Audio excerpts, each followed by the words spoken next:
on your feet at 5, there's been another jump in COVID cases overnight. 2,742 new cases were reported, which is 1,200 more than yesterday.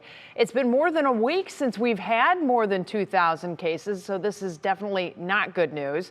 Obviously, it's something we're all keeping our eye on as we attempt to get back to our old normal. 3 News investigator Mark Naymik talked to the governor today about the recent trend in case numbers. Governor DeWine praised health officials and volunteers at a mass vaccination site at the Stark County Board of Health and here in Akron at a pop-up site for senior citizens. It's part of a deliberate campaign to keep the spotlight on the need for vaccinations and for wearing a mask. He says he worries the state's recovery could be slowed or even stopped by rising positive COVID cases, new strains of COVID-19, and an attitude that the pandemic is over.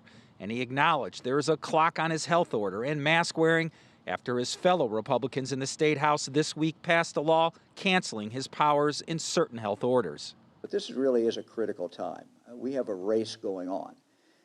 The race really is between how fast we can vaccinate people and the variant which you're seeing in state after state. The bill that the General Assembly passed that I vetoed and they overrode the veto, the good news, frankly, is it does not go into effect for 88 days from now.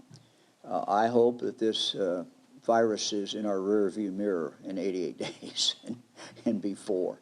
And at the rate that the vaccine is coming into Ohio, it's not going to be too long until the challenge is not that we don't have enough vaccine.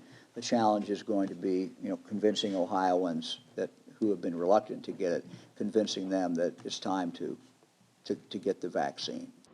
The governor also announced that Summit County will begin offering a mass vaccination site at the fairgrounds next week.